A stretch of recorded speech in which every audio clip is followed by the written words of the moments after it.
రాజకీయ నాయకులు ఇందాక అనుకున్నాం మనం హుందాగా వ్యవహరించాలని, హుందాగా మాట్లాడాలని. ఇప్పుడు మనం ఏం మాట్లాడుతున్నామని ప్రజలు ఇప్పుడు గమనిస్తూనే ఉంటారు. మనం మనం ఏం మాట్లాడినా చెల్లుతుంది అనుకుంటాం. ప్రతిదీ ప్రజలు ఫాలో అవుతారు. ఈ సోషల్ మీడియా మంత్రిగా కార్ మీద చేకూర్చిందంటే సోషల్ మీడియా వచ్చారు, ఇది జరిగిందంటే వచ్చారు.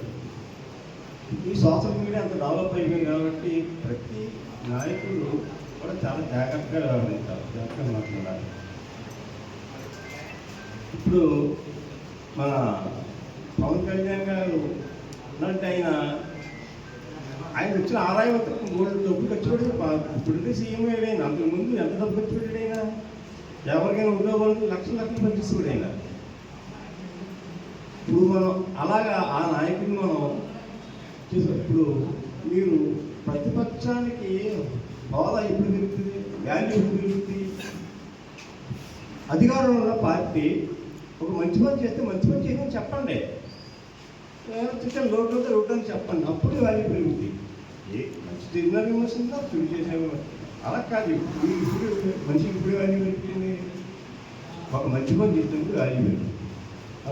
ఇప్పుడు ఈ నాయకులు ఎంతలా మాట్లాడుతున్నారు. ఎప్పుడైనా పాత గవర్నమెంట్లో మనం ఇలా చేస్తే బాగుంటుందని ఏ ఒక్క నాయకుడైనా నేను అడగలిగారా? మనం ప్రజల్లో మనం బాగా డౌన్ అవుతున్నామండి, మనం సరిగా రోడ్లు కూడా వేయలేకపోతున్నాం, ఆ పరిస్థితిలో ఉన్నాం అని చెప్పేసి ఈ నాయకులు అంతా ఏం చేశారు? ఇప్పుడు అడిగారా? అడిగి చేస్తే మీరే పరిపాలన అవుతారుగా. అది లేదు. కూటమి రోడ్డు వచ్చింది, ఎన్నో ఇబ్బందులు పడ్డారు కదా, వచ్చింది నెక్కింది, వచ్చింది చేస్తున్నారు వర్క్. ఇది బాల్యంలో ఉన్నది ఇది ప్రభుత్వం, ఇంకా ఇది చేస్తున్నారు వర్క్. ఎంతమందికి ఉద్యోగాలు, ఇంటి ప్రాజెక్ట్ ఇచ్చింది, ఎంత డెవలప్ అవుతుంది, ఎంతమందికి వెళ్తుంది. ఇన్ని దేశాలు తిరిగి ఎంతమంది నాయకులు పాల్పడుతుంది, ఇన్ని పరిశ్రమలు చేస్తున్నారు, ఇన్ని చేస్తున్నారు. అవి ఎందుకు చేయలేకపోయారు? అన్న ఈ నాయకుడిని ఎందుకు అడగలేకపోయారు? మీరు ఆయనతో మాట్లాడడానికి భయమా? ఇప్పుడు మన ప్రభుత్వం ఉంది, మన ఎన్డీఏ ప్రభుత్వం ఉంది. ఎన్డీఏ ప్రభుత్వం ఎన్ని సమస్యలు జరుగుతున్నాయి. ప్రతి ఎమ్మెల్యేలు టీచర్ పడతారు, ప్రతి ఎమ్మెల్యే పరిస్థితిని టీచర్ పెడుతున్నారు. ఏం చేయడానికి ఏం కావాలి, ఏ తప్పులు ఏం లోట్లు ఉన్నాయి. ఆ సమస్యలు ఎప్పుడు జరిగినాయా? లేదు. జరిగితే ఎందుకు మరి ఓటమి వాళ్ళు అవుతారు?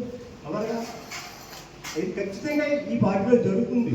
ఎందుకంటే నీ నియోజకవర్గం ఏం కావాలి, నీ నియోజకం ఏం కావాలి, నీ ప్రాజెక్ట్ ఏం కావాలి, నీ వృత్తులు ఏం కావాలి, నీ వార్తలు ఏం కావాలి, నీ వార్తలు ఏం కావాలి, నీ ఊరికి ఏం కావాలి అని ఎప్పటికప్పుడు సీఎం గారు, మా పవన్ కళ్యాణ్ గారు ఎప్పటికప్పుడు సమీక్ష జరుగుతున్నాయి.